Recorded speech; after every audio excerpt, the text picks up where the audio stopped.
Good morning, Mike. How are you? I'm doing great. How are you? Yeah, great. Thanks. Great. It's a pleasure to have you join this series of Sentientist Conversations. Thanks for making the time. And we talked briefly, but I guess the idea behind this podcast is to focus on what I think of as the two deepest and probably most important philosophical questions. What's real? How should we believe? And how should we understand the universe we're in? And what matters and who matters morally, both in terms of, what grounding there might be for our ethics, but critically, who matters in terms of our moral scope. And I have a frustration with much of the world of philosophy as I look at it from the outside as an amateur, because it feels to me like many philosophers have either sort of skimmed past those fundamental questions and gone on some more abstruse stuff. Whereas your work, from my understanding of it, has hit those questions absolutely head on. So, yeah, it's great to have the chance to talk to you and understand your personal journey and where you are now on these topics. Yeah, It's great to be here. Cool. But before we go on to those two sort of deep questions, and I do feel a bit embarrassed asking them of a professional philosopher, but I'm going to do it anyway. Before we go on to those sort of basic questions, how would you best introduce your self and your work for people who don't know you? So I'm a professor of philosophy at the University of Colorado. I've been there for like a couple of decades. I've written 8 books, which you can find on Amazon, and you should immediately buy them. Yeah, and, all of them. Yeah. I will put the links in the show notes. Yeah, and I've written like 70 academic articles in ethics, epistemology, a small amount of metaphysics, and some political philosophy. Yeah, what else? I have a popular blog called Fake News, FAKENOUS. And yeah, you can visit my webpage and my blog. Great. Go and sign up. Yeah. Thank you.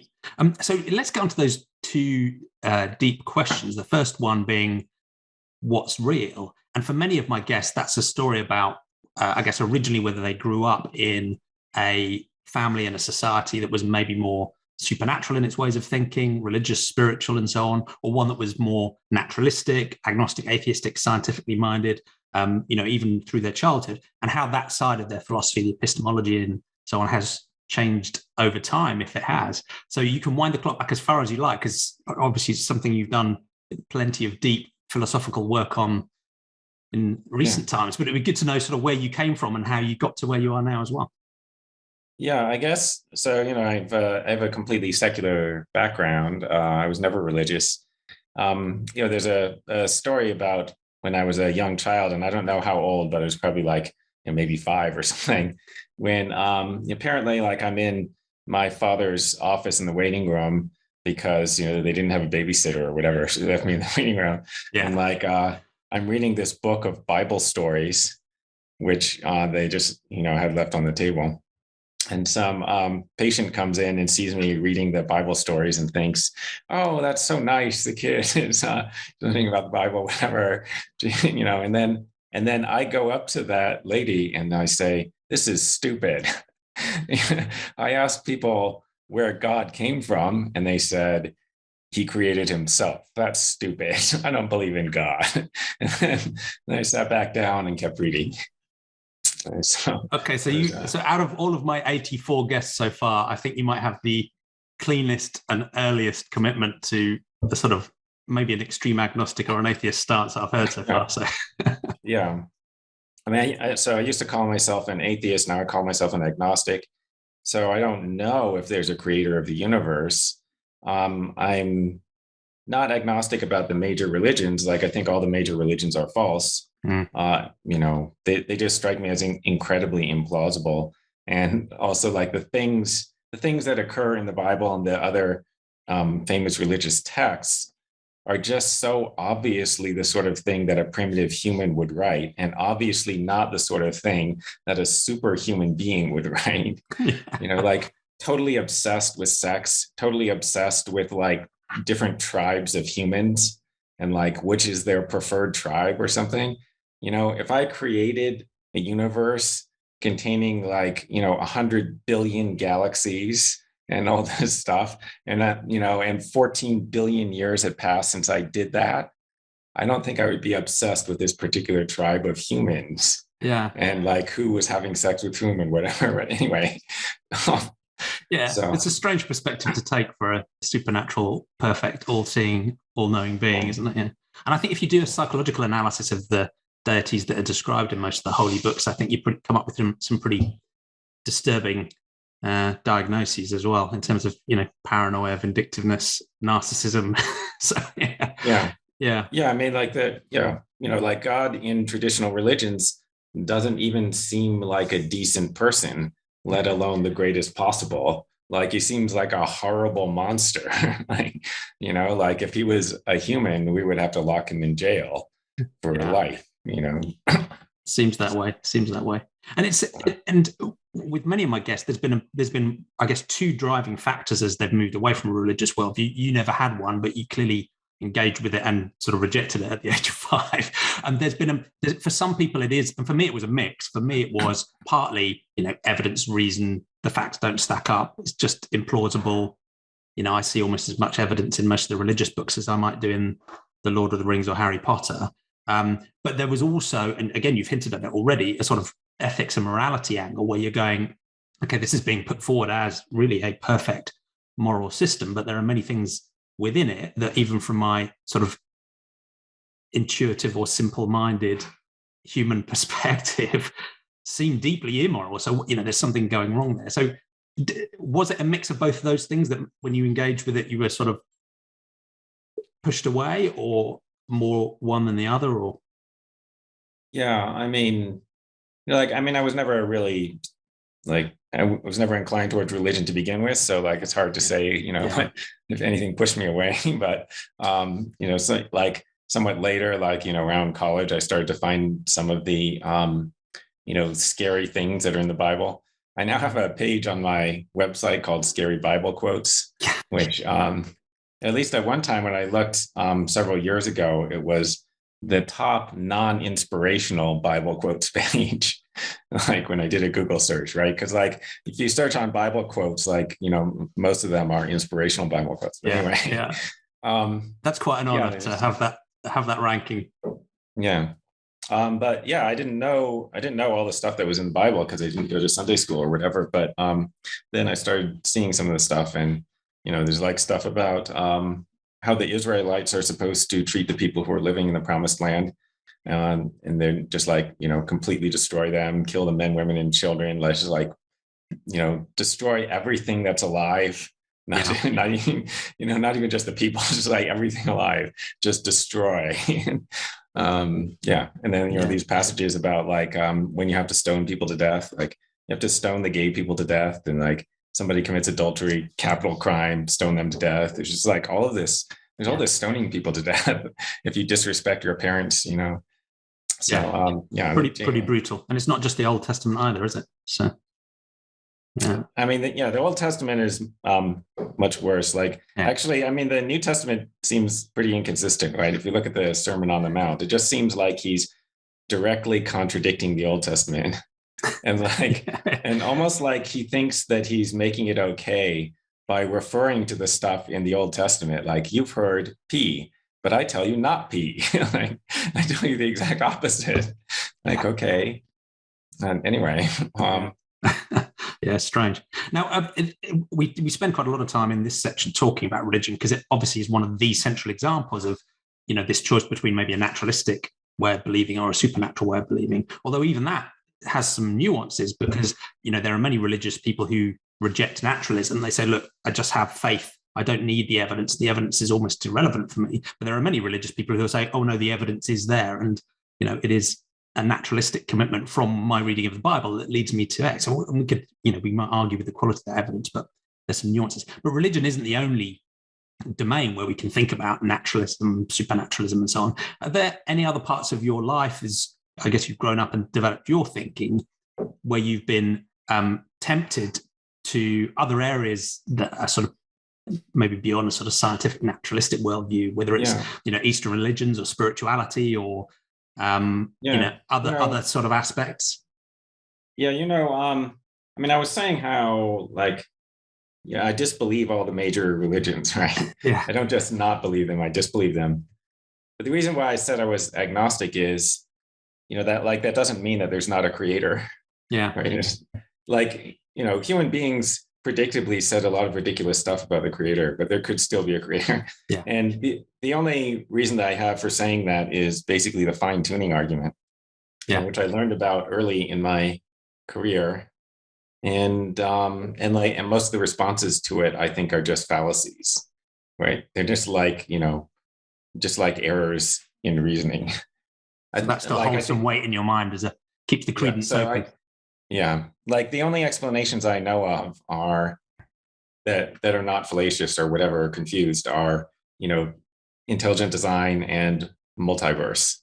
And both of those are really amazing. So I'm not like, you might think, like, you hear either of these, you might think, wow, that sounds crazy. But like the main alternative is the other one. So I don't know which one is wilder. And how much, because I'm an amateur in these fields as well, so I'll probably even describe this wrong, but there's also the view that almost by definition, the universe has to exist in this way for us to be here to even ask the question. So does that, even outside of the many worlds, could we just be breathtakingly lucky to exist in this context? But if the universe was tuned in a different way, we wouldn't even be here to ask a question. So. Right, yeah. By the way, can we assume that the audience knows what the fine-tuning argument is? That's a good point. I mean, some maybe, but others maybe not. So yeah, it might be good to explain. Anyway, the very short version of it is there's a bunch of stuff about the universe that if it was slightly different, life would be impossible. Like if the gravitational constant was a little bit larger, then the universe would have collapsed long before life had evolved, and maybe before stars formed. And if the gravitational constant was a little bit less, then it would have expanded too quickly for stars to ever form. There's just a long list of things that are like that, where if you change some parameter by a little bit in in the laws of physics or something, then you figure out that life would pretty much be impossible. So we're wondering like how we got so lucky that we're here. Right. And so, so the candidate answers are, well, there was like an intelligent being who wanted there to be life. And this being would have to have control over the laws of nature. It would have to be an incredibly powerful being. And then the other explanation is maybe there are many universes, perhaps infinitely many, according to some theories, right? And this is a reasonably mainstream view in modern physics, Everettian many worlds and not the many worlds interpretation of quantum mechanics. So like you need like a stronger multiverse. Version of the multiverse where the laws of physics are different in the different worlds, right? Because like in the many worlds, they all have the same laws, but in the interpretation of quantum mechanics. So you hypothesize there are different universes that have slightly different laws. They have different parameters, different values of the constants and whatever. So, and then there's, just by total chance, there's going to be some of them where the parameters are just right for life to occur. And in those universes, there are things like us, and then they look around and they see the parameters that way, and they don't see the other universes because they're other universes. So it looks to them like the laws were adjusted, to make life possible. Yeah, makes sense. Yeah, and like that thing that you were saying, we wouldn't be here if the laws weren't adjusted so that life was possible. So that fits with the multiverse. If you don't believe in the multiverse, then I think that doesn't explain anything. It explains what we're seeing if you do believe in the multiverse. Yeah. Okay, got it. Yeah. So that leaves the door of credence open. And that's one of the things I quite like about framing naturalism is that in the sort of popular wisdom, there is this sense that taking a naturalistic or even a scientific approach can be almost as dogmatic as a supernatural way of thinking. In that, we have the evidence, we've done the randomized controlled trials, here is the answer, we will brook no, resistance to that or challenge to that. And that's absolutely the antithesis, to my mind, of what a naturalistic way of thinking should be. There should always be that humility, that openness to new evidence, that, keeping the door open, at least a crack, to the possibility of, even crazy sounding ideas. So I quite like that idea of, I guess in a methodological naturalism that says, well, look, we'll use evidence and reason and believe based on those. But that doesn't mean we're 100% sure there is no supernatural. I mean, it's conceivably possible still. Yeah, no. So, I think you should distinguish naturalism as like a metaphysical worldview from the scientific method, right? Yeah. There's the methodology, and then there's a statement that the natural is all that exists, I guess. There's separate things. And like,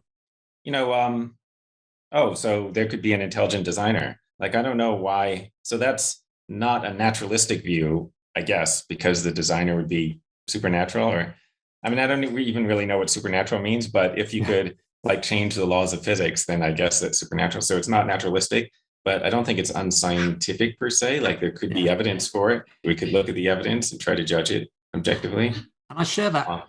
I think I share that hesitation because, in a sense, if we ever did find evidence of the supernatural, almost by definition, it's not really supernatural anymore because we've found some evidence of it using naturalistic methods. So, yeah, I mean, it almost renders the idea of something supernatural, by definition, is something we could never develop. I mean, it depends on what you mean by supernatural, but if you mean like it's beyond any evidence that we couldn't have evidence for it, then but I don't think that's what it means.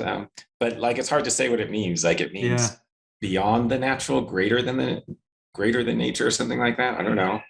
If there was an intelligent being that had the power to change the laws of nature, and it created the physical cosmos that we see, I guess that counts as supernatural. Yeah, maybe. But if it's a teenager sitting in their bedroom running a massive server farm and we're the simulation, that teenager is still part of the natural natural universe. That's right. In a way, it does almost force you. Yeah, and I think it almost does force you back to the sort of really purist religious view of something being, ineffable and genuinely beyond our capacity to. I don't know. It's difficult, but I think you're right. You sort of struggle to understand what even conceptually it might be. It is just pushing it back into this sort of pure state of ineffable magic. I mean, also like there could be things that are beyond our understanding that aren't supernatural. Yeah, absolutely, absolutely. I think string theory, is probably beyond my understanding, but it's not supernatural. It's not beyond everyone's understanding, but I don't know. It could even be beyond everyone's understanding, but still be natural. Yeah. I mean, we're just, evolved apes. Why should we have some rights to be able to understand everything? We're arguably, it's amazing what we've already managed to do with the cognitive kit we've got, but then, may well be limits to it. So, yeah. So would it be fair to describe your view, I guess, as a 5-year-old and now as one that is in that methodological sense naturalistic, right? You base your credences and beliefs based on evidence and reasoning rather than something else, revealed belief or I guess. Well, because I was also interested because you've written on this question, topics of direct realism as well. So I'm sort of quite interested in your view about what that means in terms of our limited ability to perceive and how that relates to actual reality. And I mean, like I try to have justified beliefs, right? I wouldn't call that naturalism. So I believe in a bunch of things that the people who call themselves naturalists do not consider to be kosher, consider to be non-natural. So I think I'm conscious, and I don't think that my consciousness is a physical phenomenon. Yeah. So there's a non-physical phenomenon, and the people who are calling themselves naturalists say that is not a naturalistic view, and they think that that's crazy, insane, whatever. So besides thinking that I'm conscious, also I think that some things are right and other things are wrong. And maybe this is a distinction between, because I've tried to use this naturalism term in a very broad sense that recognizes there's lots of different types of evidence. It's not just strictly scientific evidence. It can also include our own personal experiences and other inputs. And that I like you said, it's not about a confidence in naturalistic epistemology. Only natural things exist. It's more just a commitment to a method of using evidence and reason to develop it. So in that context, I think there's an enormous diversity of opinions amongst people who might use that naturalistic approach because we'll interpret evidence in different ways, we'll reason in different ways, we might even look at different evidence. So it doesn't suggest that everyone has to agree. We can still battle pluralistically over all sorts of different interpretations. And I'd even suggest that applies in the physical, non-physical. So there are, as I understand it, there are people who agree with you, and I've interviewed some of them who say, consciousness is a non-physical phenomenon, who would say that the reason they have credence in that is because of the evidence and reasoning they've done about their experience of consciousness and their observations of consciousness in the wider world. So I still think that can, that's a naturalistic thing, right? I think it's almost this. If it isn't a fabricated belief, and you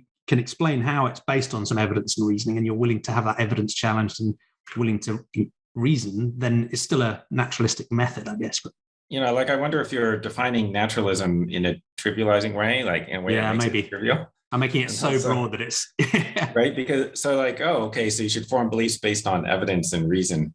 Okay, what counts as evidence? Well, basically anything that's a justification in the belief, right? So it doesn't have to be observation by the five senses. Anything that counts as justification. Okay, and who would not agree with this? Yeah. Maybe we're only ruling out fideism, where you just believe something on it as a pure leap of faith, and you're not even claiming that you have a reason for it. Which many people do. Yeah, I think maybe ordinary people, but it would be hard to find a philosopher. Yeah, I think that's okay. But so what? No. And that makes sense. Thank you. And so one of the other debates that goes on, and again, I don't want to drag you into it in depth because it'd be good to get onto the moral questions as well. But I'm interested in one of the topics you've written around this idea of direct realism, because many people are, that's a fascinating space around, on the one extreme, being super confident in the correlation between what we experience in the external world, and other people being deeply skeptical of it, to the extent of, it'll be fascinating if you don't mind describing briefly your view on how those things link together. Yeah, so my first book, Skepticism in the Veil of Perception, is about direct realism. Yeah, so I defend a direct realist view about our perceptual knowledge. The main problem is that most people have, a half dozen objections or something to direct realism. And the main problem is that they don't know what direct realism is. They don't, and, they refuse to listen to what the view is before they try to refute it. Yeah, which is so much easier to refute something that you haven't engaged with. Yeah. Which, by the way, is the main problem with my political views and my views on animal ethics. Right. The main problem is people refuse to listen. So anyway, direct realists do not think that all perceptual experiences are veridical. Like, they don't think there's no such thing as making a mistake, or there are no illusions or whatever. Yeah. They don't think everything is exactly the way it appears. But my view about the external world is, or my view about everything actually is, you should assume that everything is pretty much the way it seems, unless you have some specific reasons for thinking otherwise. Yeah. And I say specific reasons because I don't count completely general skeptical claims as reasons for thinking otherwise, right? Yeah. You could be a brain in a vat. So that doesn't count. I mean, you have to have evidence that this perception that you're having at the moment, that there's something wrong with it, right? Something specific to that. Yeah. If there's no reason for doubting what you're perceiving, then it's rational to just assume that things are the way they seem to be. Yeah. So this coffee mug, I should have high credence. It does actually exist. Yeah. Yeah. Makes sense. Unless there's something funny, if you took some hallucinogens or whatever. Yeah. No, thank you. That's a great summary. So the second question we'd like to come on to, again, crazily broad, but is the one of ethics and morality. And again, it's interesting to hear my guests talk about how, whether it was from 5 years old onwards, how their journeys shifted here. So for many of my guests, they started out with a supernatural or a religious worldview that came packaged with a bundle of ethics and norms. And for many of them, as they moved to, a more naturalistic way of thinking, they had to sort of rebuild their ethics and work out, what good and bad really mean. And in the absence of that framework. And so there's one question, which is, I guess, what is good and bad? What is morality? How are ethics grounded, if they are? And how have you thought about that through your life? And then the second part of the question is a critical one of moral scope, which entities get to count, which again, many people have, changed over time from how they were brought up as a child and, how they think about that now. So yeah, again, two crazily broad questions, but it'd be good to get a sense of, the basics of So, I mean, to me, it was always kind of bizarre that people thought that you needed religion in order to have ethics. Yeah. Like some religious people think that, I guess. And I thought that was weird. And that actually made me suspect that they didn't understand ethics. That right, because like they were thinking of ethics as there's a very powerful boss who's going to kick the shit out of you if you don't obey him. Yeah. Like, so ethics is obedience and compliance and submission. Yeah. Right. Like that's my understanding of the divine command theory of ethics. Yeah. Like, it's like the boss is going to mess you up if you don't do what you want. And if you think that it's impossible to have an ethics without that, then you don't understand ethics, which, maybe that most people don't. But anyway, okay. Well, where does ethics come from? So I hear that question a lot. And like, first, I don't understand what that means. So you're asking me to name a place where ethics started out and then it went from that place to here. Like, so it didn't come from anywhere. So like to me, that question is like, okay, so where did arithmetic come from? All right. The answer to that is not whatever, ancient Greece or ancient Egypt or wherever they started. I don't know when they started doing arithmetic, right? Because the question, if the question is, where did the numbers come from, right? And where did the fact that 2 + 2 is 4 come from? I don't think this even makes any sense. Yeah, some questions just aren't good questions. Yeah. Couldn't come from anywhere. Okay, but maybe the question is, but like, where did our knowledge come from? So, okay, the answer to that is sort of like, well, we thought about it, and then it was obvious. So like, where did the idea that 2 is less than 3 come from? So it came from somebody understanding what 2 was, understanding the concept of 2 and understanding the concept 3 and thinking about it. And then it was obvious that 2 is less than 3. Okay, so, all right, good. Now, what about ethics? Well, when you feel some pain, if you felt pain, you just think about it, you're going to notice that it's bad. Yeah. And my knowledge of that came from experiencing some pain. And when I experienced it, I saw how bad it was. Yeah. And so okay, so that's one thing, pain being bad, that's like an important part of ethics. And then I think there's some other things that are good and bad besides pleasure and pain. But basically what happened was, well, I encountered some things in the world and sometimes they seem good or they seem bad to me. And, as I say, if you don't have any specific reasons for thinking otherwise, you should assume that things are the way they seem. Yeah. So, right. So I heard about somebody committing a murder and that seemed really bad. And I didn't have any specific reason for thinking that it wasn't bad. So you apply that same approach, that same realist assumption to through the ethics as well. And I like that way of putting it because in a sense, it can almost be that simple, right? I don't like suffering almost by definition of the word. I'm pretty confident based on my understanding of the fact that you're likely to also experience suffering as a negative thing, that you won't like it either.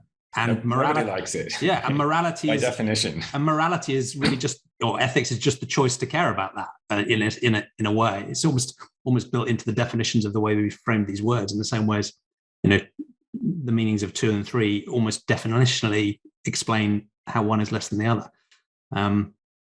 But there is this.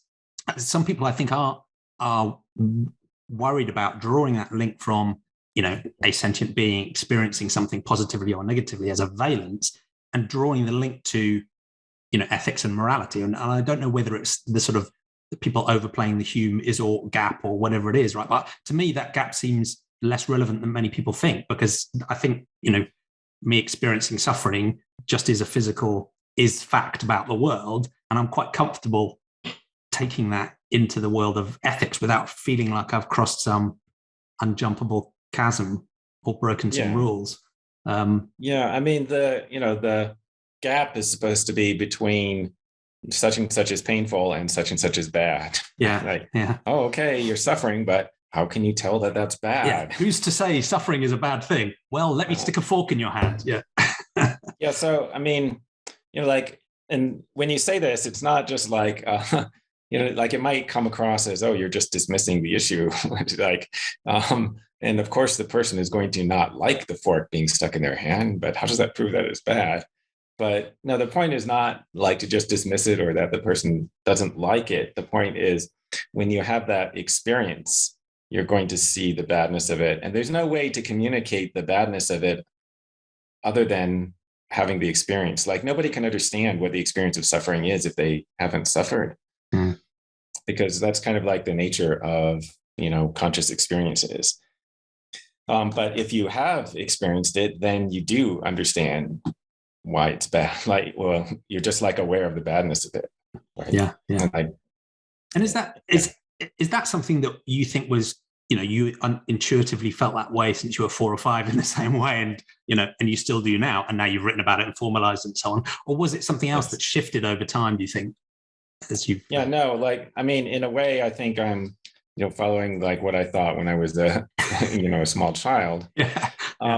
But so seeing that suffering is bad, like that's not ethics yet. Like I think that every conscious being, maybe, I don't know, let's say every human being anyway, can see the badness of suffering. The unethical people are the ones who don't care about anyone else's suffering. Yeah. Like they see that their suffering is bad, but they will not take the step to, other suffering of other beings also being bad. Yeah. I think the fundamental ethical insight is to sort of be able to look at somebody else's point of view, right? Yeah. Like you experience the badness from your own point of view, and then you think, so if I did this to someone else, they would also experience something bad. Yeah. And I think this is one of the reasons I find it fascinating linking this sort of, however we define this sort of naturalistic approach through to the ethics, is because it seems to me that once you've said, look, we're going to take a naturalistic approach to understanding things, we're not going to assume there's a deity with a list of rules we just have to, comply with. Almost by definition, morality and ethics is about that decision to have some form of concern for others. I mean, I guess, there are moral systems like egoism or others where they could say, look, here, my morality involves not caring about others at all. But generally, it's quite baked into, again, the definitions of the words of morality and ethics is it's some form of concern for others. And the choice not to care about others is, in a way, the choice just to be immoral or amoral. Yeah.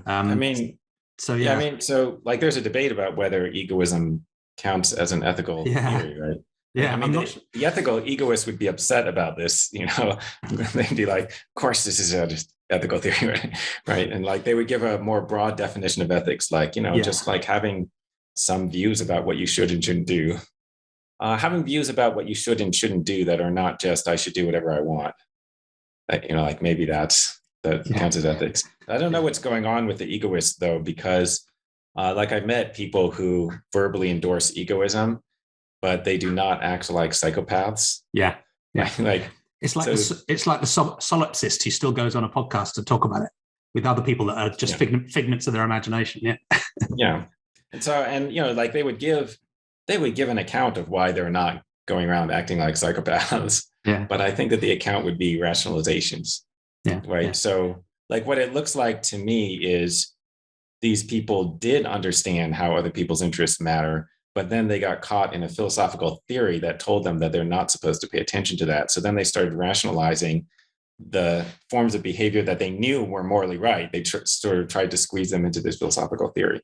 I think that's what happened. Makes sense. Yeah. So, and you've written about ethical intuitionism, which I guess, it feels like it echoes the direct realism thing that, if something seems a certain way, probably is, and work from there unless you've got good reasons to disagree. Is that a fair way of, is it a parallel from the epistemology into the ethical world and go, well, suffering's bad, Yeah, that shouldn't be a radical statement. Yeah.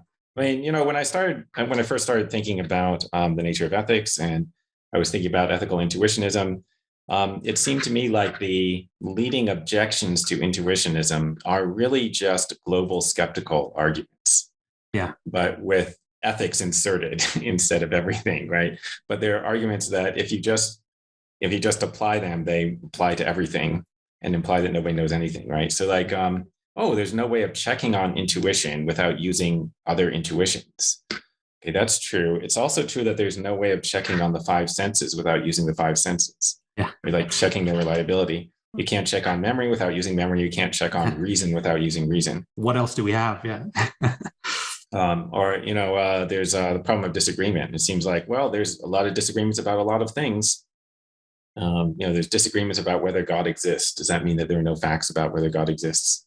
So, like, actually, there have been disagreements about all kinds of non-ethical factual things throughout human history. So, like, you could come to the conclusion that reality is subjective, right? Like, if you think this means that ethics is subjective, then you should think, oh, reality is subjective, everything, right? So, I mean, like, what I really did was I tried to first answer the global skeptical arguments, like in my first book, and then I thought, okay, so now I can move on to ethics, right? Yeah, makes sense. And one perspective I think helps with a lot of these challenges is this: if we can move away from this sort of binary approach where we know something or we don't know something, or something is right or wrong, and we can go to a more probabilistic approach, whether that's Bayesian or something else, or we can just say, look, we are just evolved imperfect beings doing what we can with limited senses, trying to experience things and trying to work things out. So let's have some humility and not expect that we're ever going to be perfect. Outside of formal systems we've defined such that they can have perfect answers, like 2 + 2 = 4. Outside of that, recognize that all of our knowledge is going to be imperfect, patchy, and therefore it should be provisional, probabilistic. And where it has an ethical impact, we should be prudent too, right? So I think that leaves plenty of space for pluralism. It means that we don't have to abandon, knowledge or ethics, but it also means we don't artificially jump to some sort of arbitrary binary choice that, we then have to defend. So I quite like that sort of probabilistic approach, and having some humility and always being open to revision, both on the ethics front and the epistemology. Yeah. So, in my direct realist view, right, like, I don't think that I don't think that you should hold your external world beliefs with 100% certainty. Yeah. So, So that's why I say, like, unless you have specific reasons for doubt, which could happen, basically, every contingent proposition about the external world has a non-extreme probability, right? Yeah. Like, there's at least a small probability that it's not true. And, similarly for philosophical claims, so I could be wrong about my philosophical views, including my ethical views or whatever. But, I'm going to not be obsessed with that unless I have specific reason for thinking that it's wrong. Yeah. Like, I think there's this problem of people being overconfident and underconfident. Yeah. I think, like, people are overconfident of things that are dubious and controversial. And frequently people who studied a little philosophy are way underconfident of things that are not controversial. Yeah. Like, suffering is bad. Like, oh, I don't know, maybe nothing is bad. Yeah. It's like the skepticism has been turned up to, some crazy ratchet level. And, but on the other hand, like, oh, abortion is definitely permissible. Like, okay, like, the abortion issue, you should be really unsure about that because it's really controversial. Yeah. But whether pain and suffering is bad, you should really not be hesitating that much about that, because that is not really controversial. Yeah. Makes sense. So the second part of this, I guess, this moral and ethical question is this one of moral scope. And if I have any frustration about, my popular understanding of the field of philosophy, it's this one. It's that it seems that many philosophers, brilliant, compassionate, careful thinkers, have just sort of skipped past this question of moral scope. And when you read their papers or you listen to them talk, there's an inbuilt, often unstated assumption that only humans really matter. Humans are the raw material of our morality.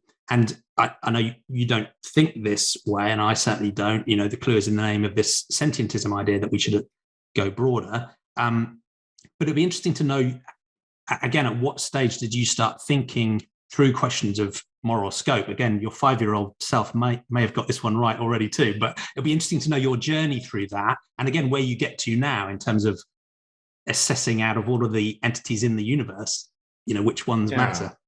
I mean, the main problem is really people not thinking about issues, right? So, like, the main reason why almost all of ethics has been talking about humans and human interactions, it's not that the ethicists thought about it and they decided that, only humans matter. It's that they didn't think about it. Yeah, agree. Yeah. They just didn't think about the case of animals. And that happened to me when I was younger also. Like, okay, so I mean, it was a bit odd because, after I found out that plants were alive, people told me plants were alive. I'm like, oh, wow, I didn't know that. And then I started telling people to stop like pulling the leaves off plants. Because, how would you like it if the Jolly Green Giant came along and ripped off one of your arms? Yeah. Okay, but later I realized that, well, they're alive, but they're not conscious. So the plant doesn't care if you rip off its branches or whatever, and it doesn't care because there isn't anyone there to care. Yeah. There's no experiencing going on. Yeah. And I was also like upset about cruelty to animals, but for some reason I didn't connect it with like what we're eating all the time. Yeah. Like I thought it was like I heard people would go out and like shoot animals for fun. I thought that was wrong. Yeah. And just like stepping on snails for fun, whatever. I thought that was wrong. But then I just didn't connect that with the fact that we're constantly eating them. Yeah, which of course is where most of the 7.8 billion humans on the planet today are now. So yeah, I mean, most of them, I guess, maybe they don't even care about like casual cruelty to animals in front of them. Yeah. I don't know. It might depend on what the animal is. So like, if you see somebody like beating their dog, then you're going to see that it's wrong. Yeah. So yeah, like, it took until about when I was in college to start thinking about how, well, maybe we shouldn't be eating them all the time. Like, right. And I didn't know at the time about what the conditions were in the factory farms, like when I discovered how those were basically constant cruelty, it was like, well, it's really hard to see how there's any way of defending this, right? Like we're going to be inflicting this amount of suffering, which is like orders of magnitude larger than the enjoyment that we're getting. Like, like, there's an ethical question about whether you can inflict suffering on someone in order to get greater pleasure for yourself. But can you inflict suffering on someone to get a tiny little fraction of the amount of pleasure for yourself? Like that doesn't seem like there's a hard issue there, actually. Yeah. The answer is obviously no. Yeah, this is not really complicated ethics, is it? And how difficult was that transition for you? Because one of the weird things in many of these conversations is, the technical details or the ethical questions are actually pretty simple and straightforward. But often the social challenges and the habits, make that a difficult journey. And for me, it was, took embarrassingly long, that distinction between intellectually having thought it through and actually practically having made changes in my life to try and imperfectly reflect that was, painfully long journey. Did the light go on for you and you're like, right, that's it? Or did it take some time to work through? Was it? I mean, it took some time from when I first started thinking about it, to decide that I needed to be vegetarian. And then it took like a surprisingly long time after that to decide that I should also give up dairy. Yeah, same with me. I mean, for me, that was 2 decades, Yeah. So I went vegetarian in like early mid-20s and I've been vegan for, I guess 4 or 5 years now. So, yeah. Yeah. And I guess, I guess it was just like, oh, veganism, that just seems like such an extreme position. Yeah. And like everybody else around me is a meat eater. So like, everyone else around me was challenging why I wasn't eating meat. No one was challenging why I was still drinking milk. Yeah. Like, yeah. So, and it felt very similar to me. It was almost as at that point in time, vegetarianism felt weird, but not super weird, whereas veganism felt really weird. So it was almost, looking back, it's embarrassing, but I was almost calibrating social acceptability. And that was the point I was willing to go to. It was a strange balance. And obviously things are shifting all the time now. Vegans are the coolest people on the planet, and we're leading the way forward, and will soon be the global default. So now it's just unlimited kudos and and social acceptability on all fronts. That's right. Yeah, we're just the dominant group in society now. But we just need others to realize it.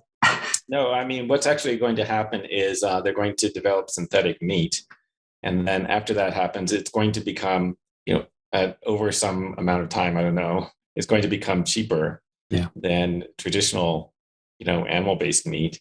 And it might become more nutritious because you can engineer it, and it might become better tasting. Or, they'll just be like, it'll just be easier to get exactly what people want, whatever it is, whether they want, less saturated fat or more, maybe. And then when that happens, then people will shift over to eating synthetic meat. Yeah. And then after almost everyone has already shifted for self-interested reasons, then they're going to admit that it was always wrong to eat the animals. But that generation will have grown up with the synthetic meat. Generation that finally admits that it was wrong. They'll be like, God, what the fuck was wrong with our parents and our grandparents? Yeah, I can see it happening now. And we'll come back to this when we talk about, the future and how change is going to happen. But there's fascinating work being done by the Sentience Institute, whose primary goal is to, encourage moral scope expansion in theory and in practice in the human species. But they've done some work looking back at previous social changes. And, that was one of the lessons they learned, right? The reason we stopped using oil blubber for lamps wasn't because people cared about whales. It was because kerosene came along and it was cheaper, faster, easier, And once we'd done that, then people looked back and said, wasn't it terrible what we were doing to all the whales? So, I think you may well be right. That's the way we're going to have to drive a bulk of the change. But it'll be good to come back to that in a bit, because I did want to finish off this question about moral scope, because I think you and I probably share that view. You talk about, entities that are conscious, and I tend to focus on sentience, partly because it's just got consciousness-ism has got just even more syllables than sentientism. But that's right. So that's one reason. But I think it's also because sometimes people layer in more stuff into consciousness. So they might layer in, ability to plan for the future, or creativity, or again, in this sort of self-serving way of just trying to zero back in on human capabilities. Whereas my, again, amateur interpretation of sentience is it's the more morally salient bit of consciousness, if you like. It is that capacity to have experiences and to have valenced experiences and to suffer and to flourish. But either way, I think for me, that's the appropriate basis for moral inclusion, is any being that we have a reasonable understanding is likely to be sentient gets to count morally. And that's the starting point. But there are people who will challenge that view from a more restricted perspective. They'll go more anthropocentric and say, look, no, humans matter and others don't. I think you and I would both disagree with that. But there are people who go the other way as well. And I think the first time the term sentientism was used in the literature was by John Rodman, who was either a biocentrist or an ecocentrist. And he was criticizing Ryder and the Godloviches and Singer and others, and saying, look, this sentientism idea is just another form of discrimination, because you're discriminating against, all the non-sentient stuff, those poor plants having their leaves ripped off, and the rocks and the rivers and the trees and the ecosystems as well. How do you respond to a sort of ecocentrist or a biocentrist approach that says, look, we need to go beyond sentience or consciousness? Yeah, there might be a clash of intuitions there. So it's, it seems to me like they're sort of imagining that the plant has a point of view, and it doesn't have any point of view. Yeah, because it doesn't have a mind. Like, it's just a physical process. Yeah. I don't see what the difference is, between the plant and like a mountain or something. And they'd be like, okay, well, the plant is a living thing.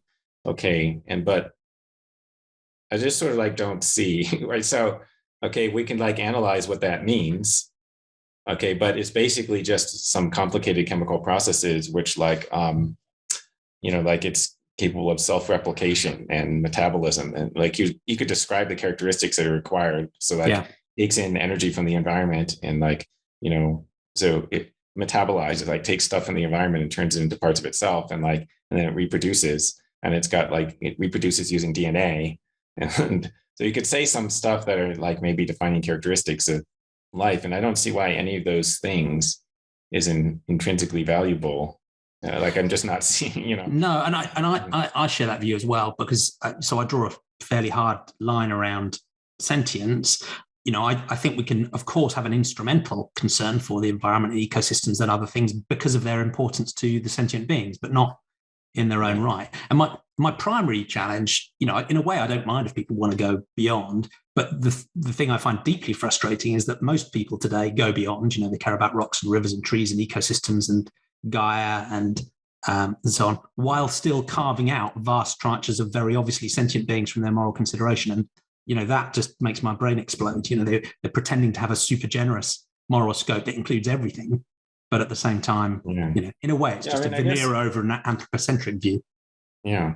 Other thing I wanted to say was like, well, how would we define what counts as being in the interests or against the interests of a non-sentient being?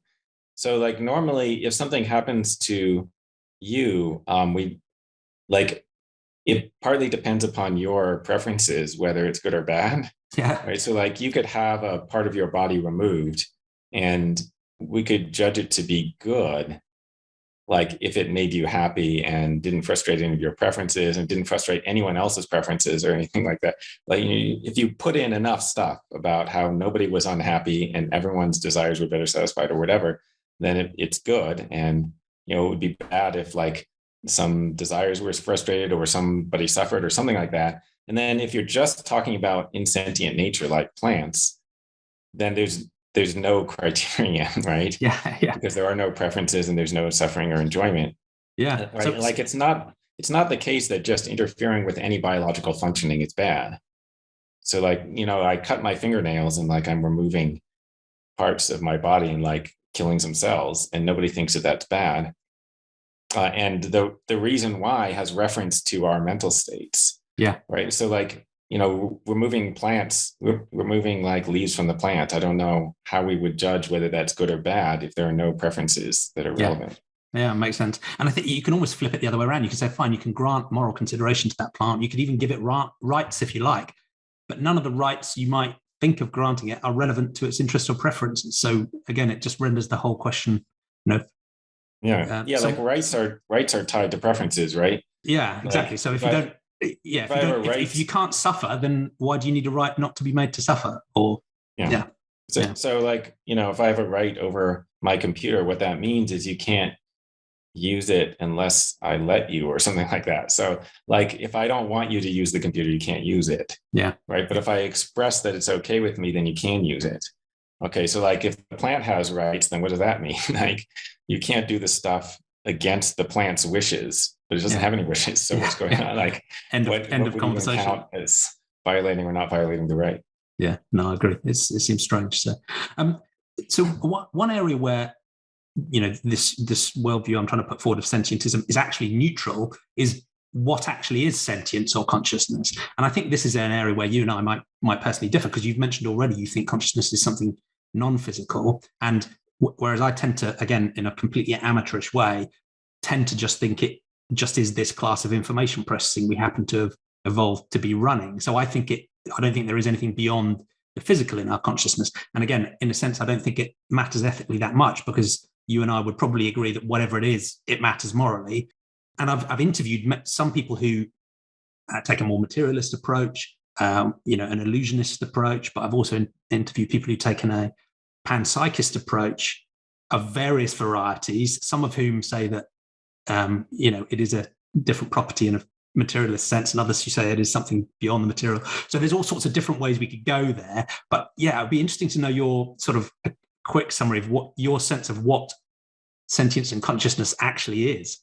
Well, that's a bit of a tangent from the main theme of the conversations, but I can say stuff about what it isn't. Like as far as explaining what it is, I think you just have to experience it. I was just looking at Thomas Nagel's article, "What is it like to be a bat?" Yeah. And if anyone hasn't read it, it's very interesting and very insightful. But so like the way that Nagel describes it is, to be conscious means there's something that it is like to be you. So there's nothing that it's like to be a tree, but there's something that it's like to be a bat. And the reason he picked the example of bats is that, it is hard. It's maybe impossible to know what it's like to be a bat, but we don't have any doubt that there is something, right? Yeah. Because they perceive things through echolocation. So, is that experience like seeing things in black and white, or is it more like hearing? Like somehow you're hearing the locations of objects. Anyway, so we don't know what it's like, but there is something that it's like, right? Yeah. there's some qualitative character of that experience. Anyway, that's what it is. That's what consciousness is. Yeah. But I don't think that that's a physical phenomenon. And Nagel also explains why it's hard to understand how this could be physical. So the analogies that people used to give, and I guess still give, like people would give analogies like, well, it turns out that heat is, the kinetic energy of these rapidly vibrating molecules in a substance. Okay, and then, the first thing you should think is, that doesn't really explain how heat feels, right? And then the second thing you should think is, yes, but that doesn't matter because how heat feels isn't actually in the object, right? So the part that's not explained is just an effect that the physical phenomenon has on human observers. Mm. And so that's why you don't have to explain that when you're doing this reduction, when you're explaining the nature of heat. Okay, and similarly for colors, like, oh, well, you're not, there's this wavelength of light, but that doesn't explain why it looks this way. But then you say, we don't have to explain that because that's just like a qualitative experience in the human observer. So the external physical phenomenon causes this. Okay, and we're just talking about the external property. But then when you're talking about consciousness itself, you can't say that. You can't say the phenomenon, oh, it's just an effect on the minds of human observers, because the effect on the minds of human observers is the thing that you're talking about. Yeah.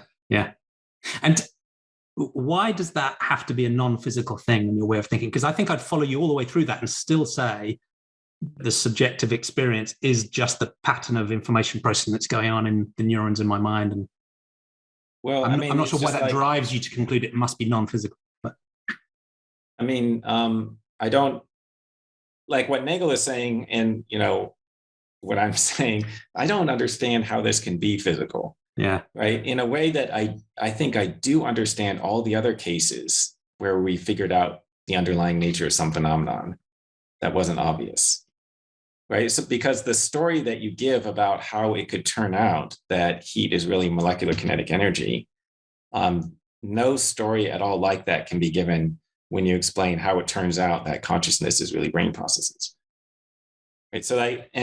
So you should at least initially see that there's something weird about this. Like, you think about what it looks like when you see something blue, and then somebody says, yeah, in that, what it looks like, that is a chemical reaction. And like on the face of it, that's totally a bizarre statement. It doesn't seem anything like a physical phenomenon. Okay, and then add to that the fact that you cannot explain this away in the same way that you would explain away the weirdness in all other previous cases, right, where we reduce something to something else.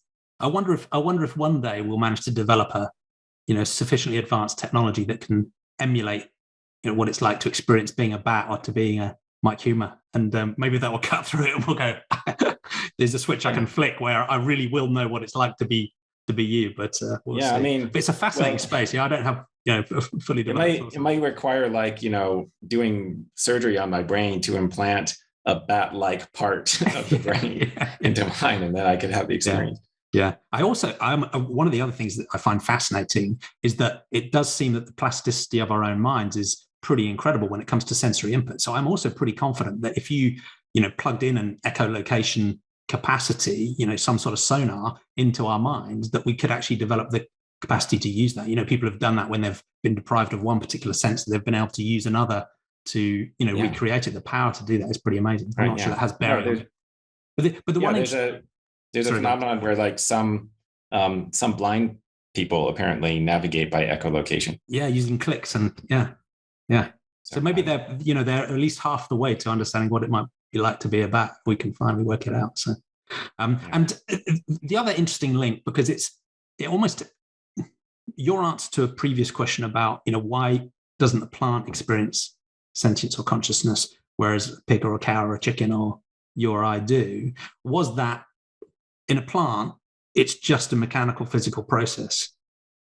And in a way, that distinction becomes harder for me, right? If I want to insist that consciousness is just a class of information processing, then there's a question that says, well, if it's just a class of information processing, why isn't the communication between trees and the fungal network, and why isn't that conscious? Now, I still think that there's a really strong rationale for that, because I don't think all information processing is conscious, like some panpsychists would do. Like even the electron buzzing around the atom, in some sense, in their way of thinking, is minimally conscious. I don't agree with that. I think there's an evolutionary rationale for why mobile animals, and maybe in the Precambrian, developed the capacity to model themselves and others in the environment, and to feel some sort of valence that took them towards good stuff and bad stuff. So I think there's a sort of evolutionary rationale that helps us distinguish between, simply speaking, most animals and plants. But there's also the types of information processing that are going on. So when we look at the analogy, fMRI scans or neuroanatomy in a human, when we're experiencing things, those capabilities just aren't present in plants. The ability for plant cells they just don't communicate in the same way. So I think there's a bunch of different reasons, but in a sense that gives me a different way of answering that same question about where's the fuzzy boundary of sentience, because I say, it is all information processing all the way down, but there's only a class of it which is sentience. Whereas you almost have a harder line to draw, where you're saying, there's this non-physical property that is present in animals that just is not a characteristic of plants. Or that's right. Yeah, present in some animals, right? Animals that have at least only the ones that have a central nervous system, and maybe only of a certain degree of sophistication. Yeah. But I mean, your view is a little weird to me, because it's like, okay, so only some kinds of information processing count as consciousness. Okay, but why are some kinds of information processing intrinsically valuable and other kinds aren't? And this is kind of weird. Yeah, and I think it is because it feels like something to run those types of information processing. So in the same way as, so I think we come back to the same point, right? It's an entity feeling a valence that matters, and whether that's because it's a non-physical property that just happens to be, correlated with these types of entities, or whether it's actually just a subclass of information processing that only runs in these entities, I still think we end up at the same place, that some sort of entity experiencing a valence. Yeah.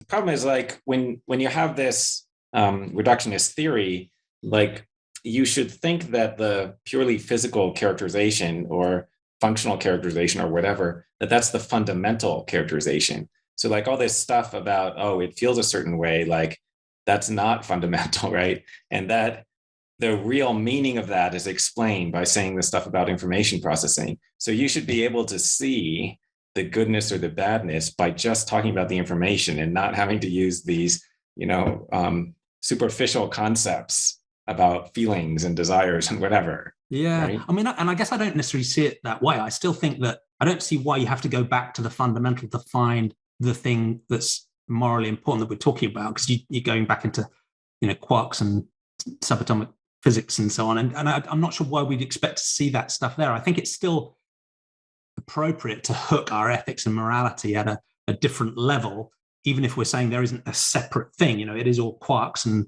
electrical firings and so on all the way down. I still think we can hook things. So in the same way as, not all information processing is PowerPoint, and if I was to describe PowerPoint to you, the wonder that is PowerPoint, I wouldn't have to go back to every single line of code or bit or digit, right? That wouldn't be a meaningful thing to hook my description of the application on.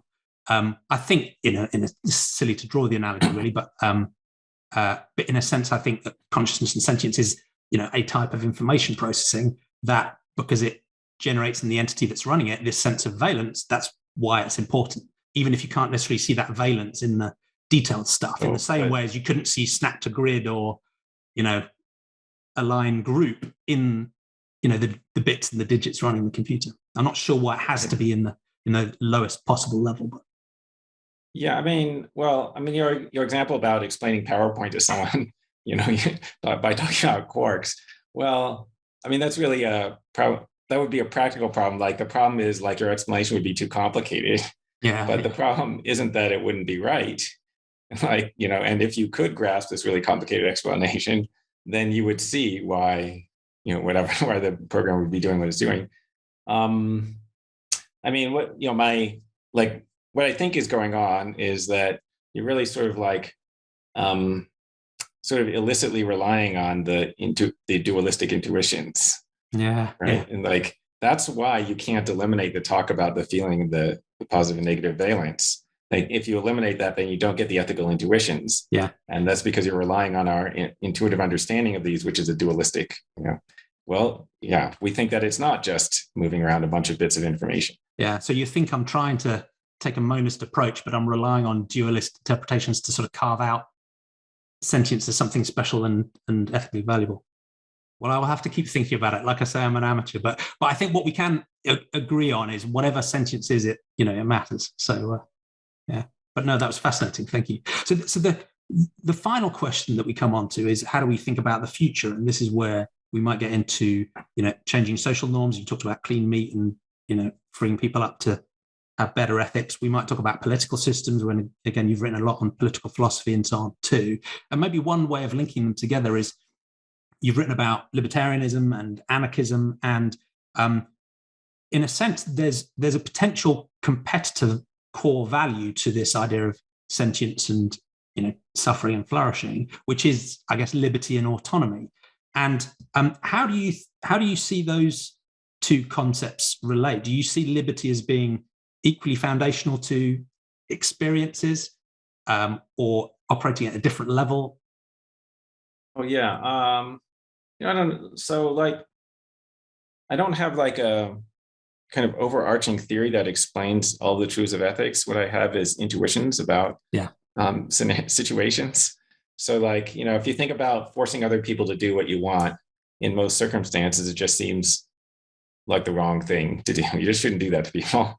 Yeah. And then, and then I apply that to government agents, right? So you've got some money, and I think that I could spend the money better than you can. So I'm just going to come and threaten you with violence to make you give me the money, and then I'm going to spend it better. That seems wrong. And then, then I notice that that's what the government is doing. They're doing that all the time. Yeah. And so I'm like, okay, so that seems wrong too, unless somebody can explain a reason why it would be okay, right? In their case. And, it turns out that nobody can give a credible explanation, right? Like people give explanations, but then when you examine them, they don't make much sense. Yeah. And I guess there's of course challenges where those intuitions conflict. But so there's a stereotypical libertarian view which says freedom is more important than even suffering, flourishing, and death itself. And some people will try and take that view such that their own liberty in particular should be defended even when they're using that liberty to cause needless harm to others as well. And again, I don't want to, because you've written entire books on this, but when those different intuitions of suffering and flourishing and well-being and liberty and autonomy clash together, do you have a sense of how those can get resolved? I mean, about the traditional saying that your freedom to swing your fist stops where my nose begins. Yeah. So if you're just harming yourself, then there's a plausible argument to be made that people should leave you alone, prioritize your liberty over your welfare. But if you're harming other people, then it no longer seems right that your liberty is more important, right? Yeah. Makes sense. And when we bundle all of that together, how does that leave you thinking about the future? Because in a sense, we will disagree on certain things, but I think broadly we like to try and believe things based on engaging honestly with the reality rather than making stuff up. We have this shared sense of, which seems ridiculous, but it seems right. There are billions of people out there that disagree with us on that. And on the morality topic, we recognize there's moral salience in every conscious being, every sentient being as well. But most people on the planet disagree with us on both, or at least either of those ways of thinking. So in that context, how do you think about how can we, whether change will happen, how we can drive change forward, whether it's political systems, social norms, how can we? I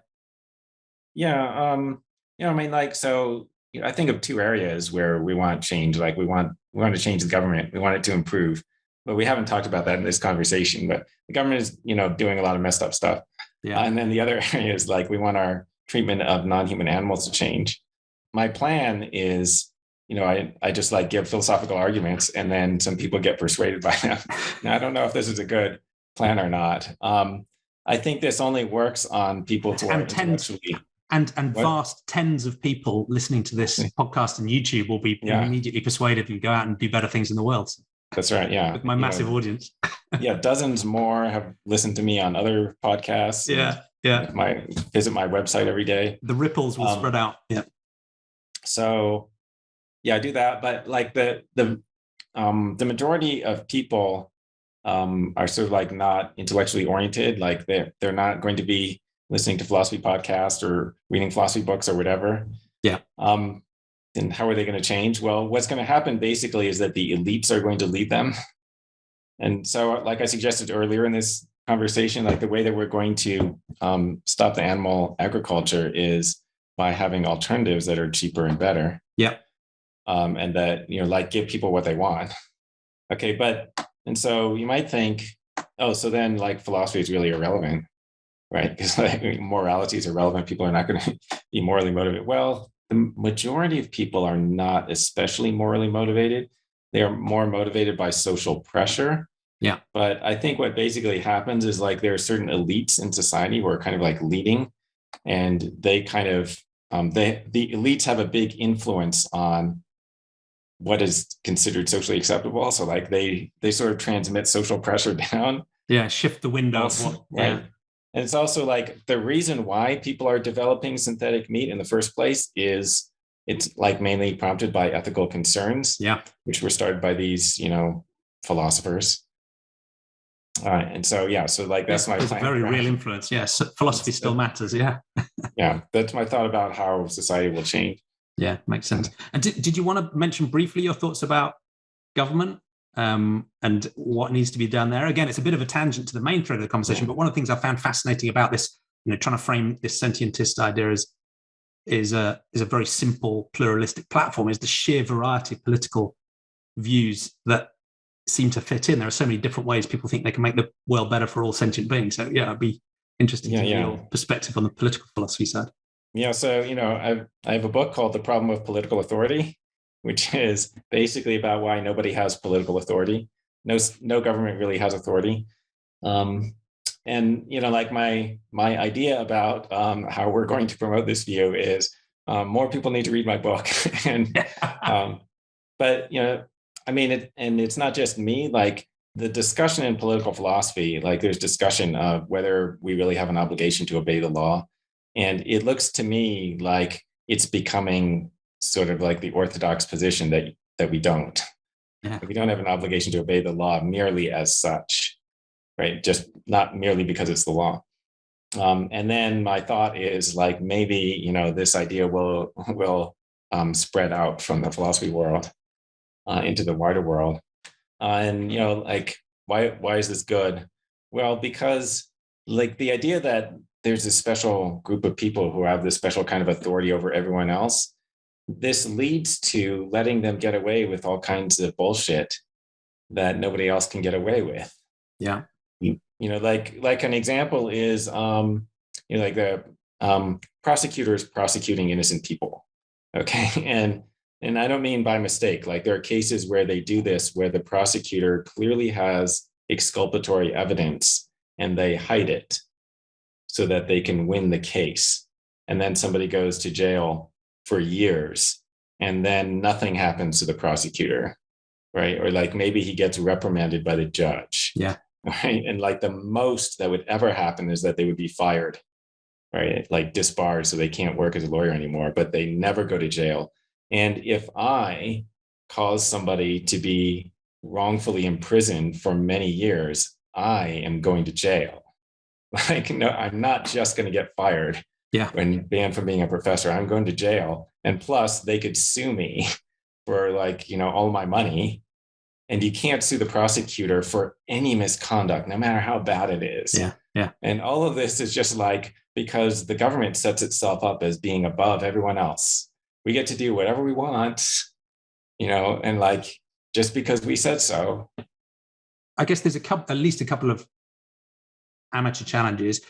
One is, I guess the idea behind a lot of government authority, or one way people will push back, is saying, well, without the government authority, which is supposed to be there to protect, in part, people with less power, if we strip that back, isn't it just a free for all that gives enormous influence to those who have money and guns and an unrestrained context? And I guess there's another challenge, which is, if you imagine we did strip back all of this authority and we go back to a much more sort of organic approach, is there a risk that once you let that run, in a few decades' time, we will basically just rebuild exactly what we've got today? And you go, oh, this looks familiar, as a method that we've used to organically develop these sort of pseudo-flawed democracies in the capitalist system. And yeah, I mean, so like you have to read my book. Yes. Sorry. like it discusses in detail, all the issues, but part of the answer to that last question is, well, a lot more people would have to understand the theory of anarchism and agree with it, before it would work. So we have to prepare the ground by spreading the idea. Because right now, what would happen if we didn't have a government is that people would immediately try to set one up, and it wouldn't be hard because 99% of people would agree. Yeah, everyone's used to that.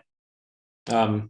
Okay, but so just on a very abstract theoretical level, so we're thinking, okay, well, so first I want to distinguish power from authority, right? So power is a descriptive concept, and no one doubts that the state has power. Authority is a moral concept. Yeah, it's like the right to rule over other people or something like that. Got it. And and to make other people obey you. So there is no authority. So I'm not saying we should get rid of authority because it has never existed. So you can't get rid of something that doesn't even exist. Yeah. But but I do think that we should reduce the concentration of power. Yeah. Okay. And then, one thought is, but we need the government to protect the powerless. Okay, wait. So you're saying we need to have this huge concentration of power, and that is going to protect people without power.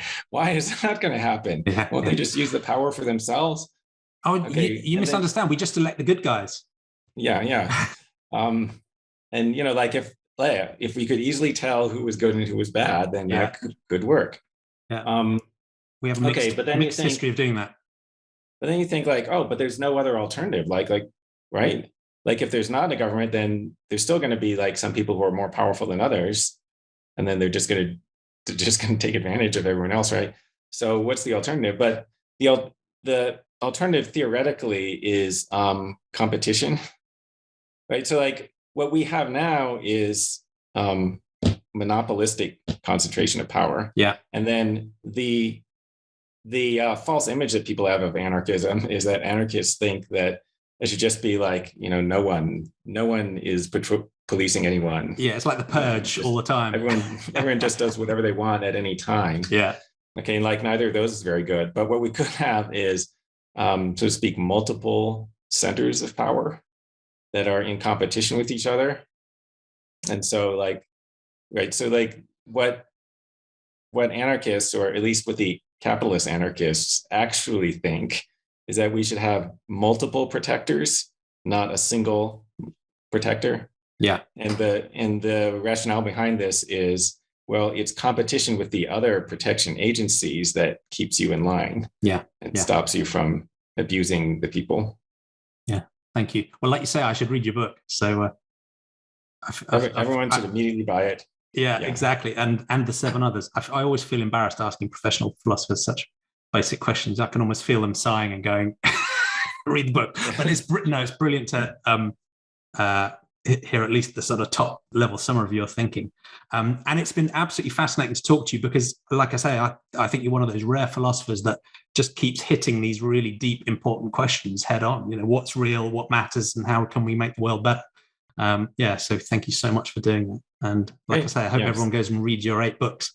Yeah. Yes. And thanks for having me. It's been fun. Yeah, it's been a pleasure. So what's the best way people following you, finding your books? Like I say, I'll include all the links, but where's the main place you'd point people? Is it the your fake news blogs, like the good stuff? I have a blog, fakenews.net, fakenous.net. I have a personal website, owl232.net. And you can look at my Amazon page to find my books. Yeah, that's brilliant. Thank you. Well, it's been such a pleasure. I'll let you get on with your day now, Mike. Thank you again. All right. Great talking to you. Yeah. Take care.